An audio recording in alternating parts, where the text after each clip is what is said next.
ਸਾਡੇ ਨਾਲ ਗੱਲਬਾਤ ਕਰਨਗੇ ਸੂਬੇ ਦੇ ਵੈਕਸੀਨ ਰੋਲ ਆਊਟ ਪ੍ਰੋਗਰਾਮ ਦੇ ਬਾਰੇ ਦੇ ਵਿੱਚ। Minister, good morning, thank you so much for being with us.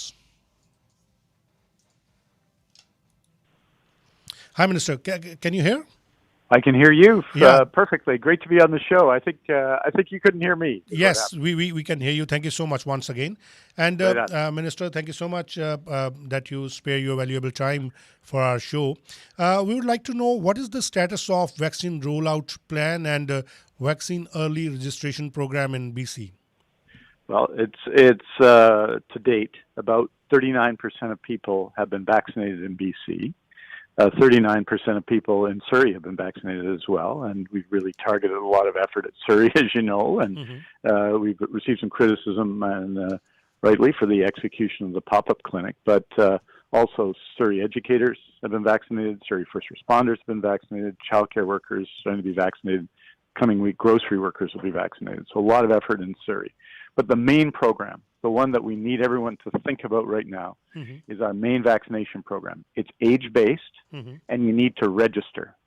And that's my 3 words for today are register, register, register. That's in that program. We use Pfizer and the Moderna vaccines.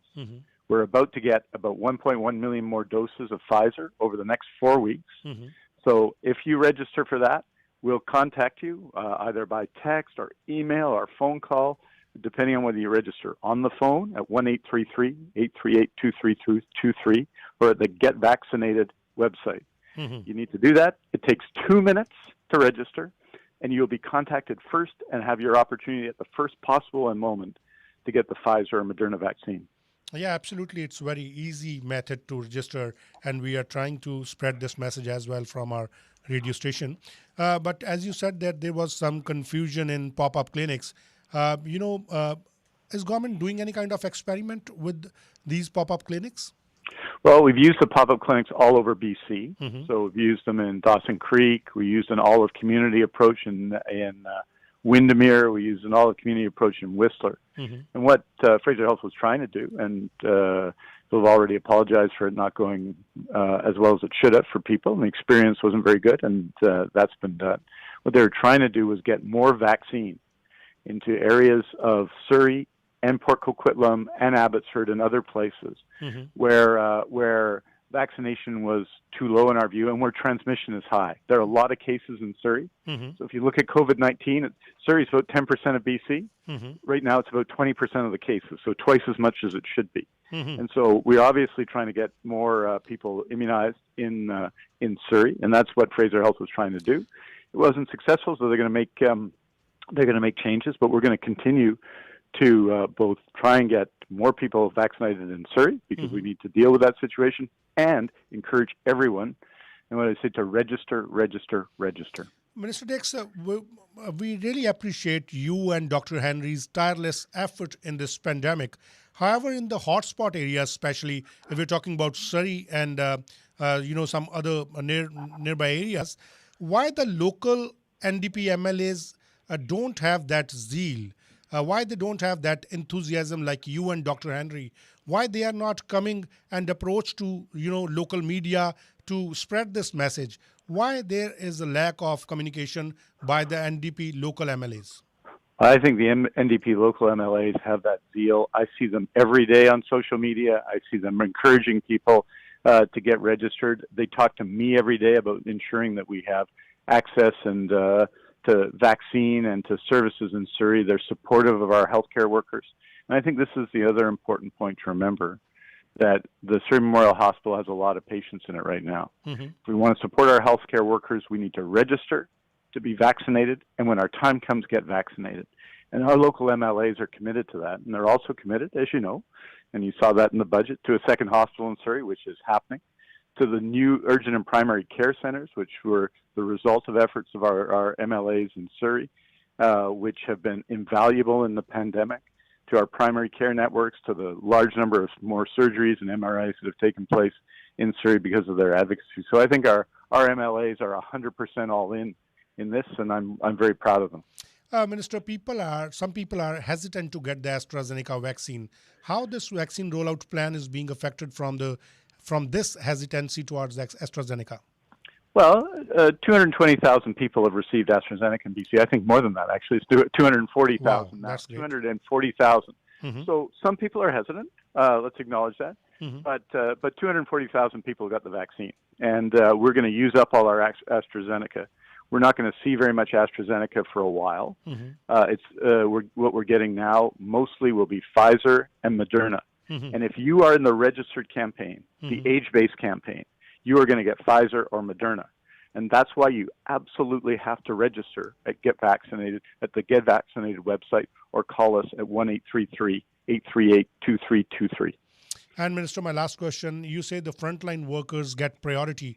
Some of our listeners, they called and they are asking, what is the deciding point? How you decide that who is the frontline worker? What about the grocery store workers and delivery workers?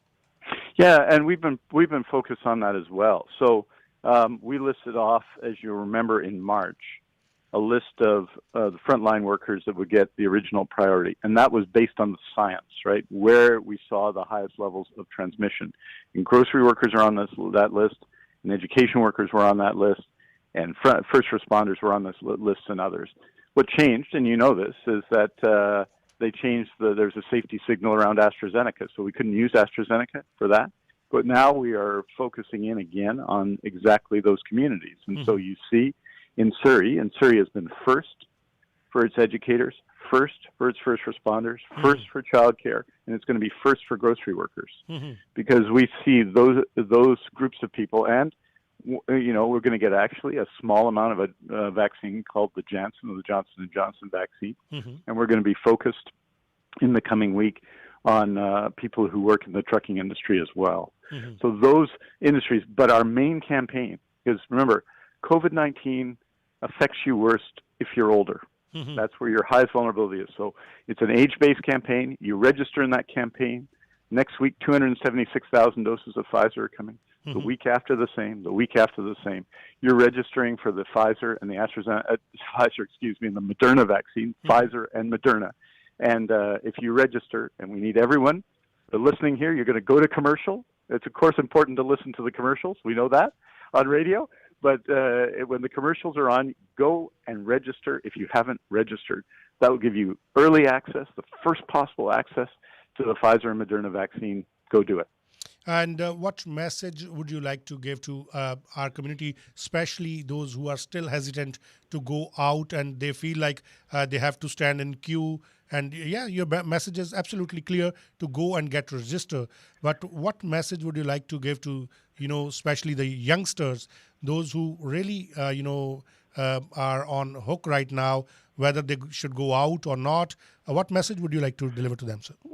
This month, only socialize with people in your household. Remember, and this is important, every single person listening to us is going to get the chance to get a vaccine by the end of June. And they're going to get the opportunity by the end of June to get a Pfizer or Moderna vaccine, right? If that's what they want to do before the end of June. It would be a terrible thing to get sick with COVID-19 when we're so close for everyone getting their first dose of vaccine. So be careful, be safe, only travel when it's essential. If someone invites you to a party, say politely, I'm not going. And if you can do that for another month or so, we'll all be in a better place. Minister, do we have any plan to delay the gap between the vaccine, 2 doses of the vaccine? Right now, and that decision was made by our epidemiologists, led by Dr. Bonnie Henry. Right now, we don't have we aren't planning to change that gap. That may change in future, but right now, we're going ahead. So what's going to happen is you get your first dose of vaccine, and then you're going to be reminded 4 months from now to get your second dose, you get your second dose.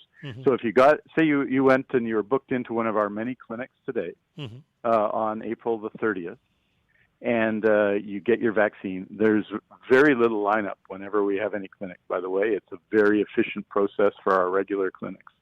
And you go, you get your vaccine, you'll be eligible to get your second dose around August the 30th, right? And you'll be reminded there, you get your second dose, and then you've had your 2 doses. So that's how it's going to work for the next, for this period of the pandemic.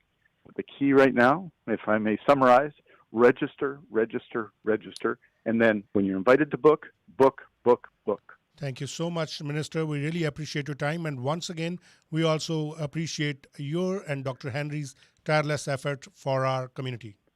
And thank you for all your support and your communication. It's so important that our leaders in radio do exactly what you're doing. So thank you so much. We all are together in this. Thank you so much once again.